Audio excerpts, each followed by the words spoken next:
Aleks U Show, 300 seconds of life-changing wisdom on health, happiness, purpose, and success. Inspiring people with inspiring stories around the globe, just for you, only on Aleks U. I have an exceptional individual right next to me. She changed her gender surgically a few years back from a man to a woman.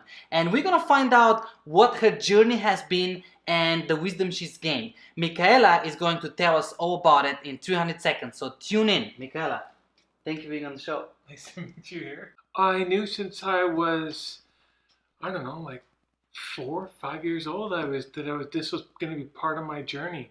And for most of my life, I just avoided it.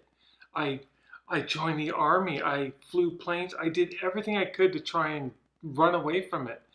And it was on an army exercise that I was in the field, crawling through the grass, and I realized just out of the blue that no matter where I ran, I was still going to be there. There I was.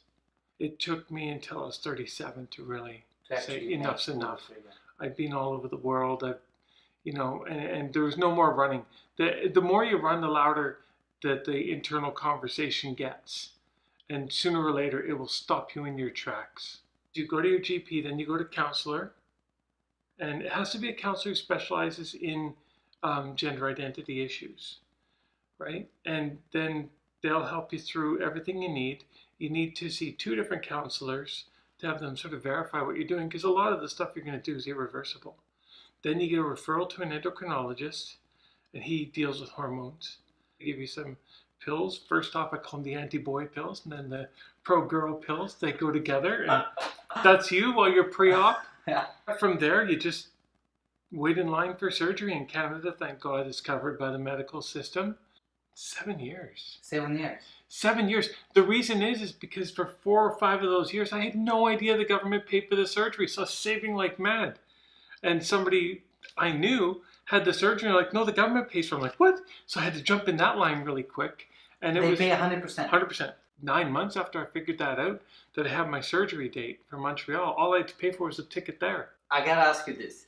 You wake up, and you look down, and there you are. You don't see anything. Yeah, well, you know you are, but you don't see anything because everything is sewn in place, all the bandages and stents, and you just have like this big wad of gauze just soaking everything up, and there's tubes coming out. And what do they do with your male organs, I guess?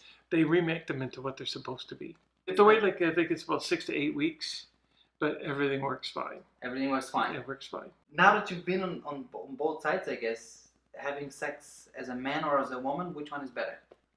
Well, the one actually that fits my own personal alignment is a lot better than what was there before. There are certain advantages to being a guy. You blend a little better. Like, everybody expects you to be at this level.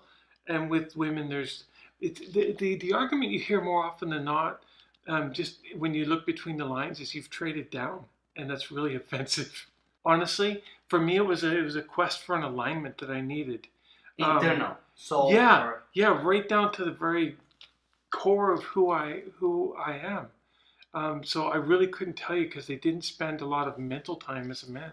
I'd have done it a hell of a lot earlier. I expected that answer, Mikayla. Yeah. I'm so envious of these little 11 and 12-year-olds who are doing it now. I'm like, what? This is amazing. You know, if I tried that in the 70s, I'd have been crucified. Meditate. You do? Yep. At night, just to sort of think about how the day went and just be grateful for everything that went right. Don't focus on what went wrong. And then in the morning, meditate to set intentions for the day, what I'm going to get done.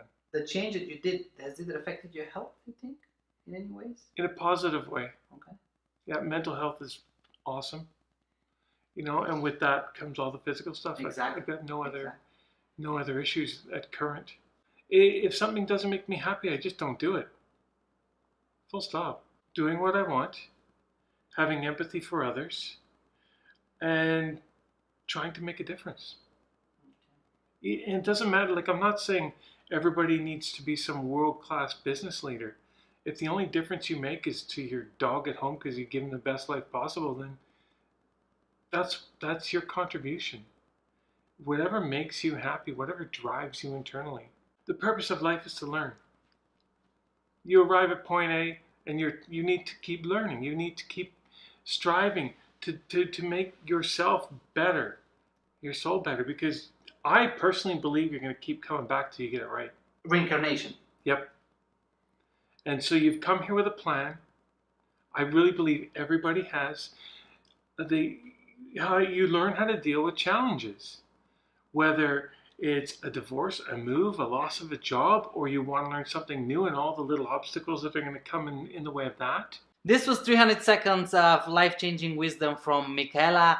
Check out the box underneath in the description, and the main points will be there and all the links that you need. Connect with us if there's anybody you want to put on the show. Bye for now. Bye, Mikayla. Bye.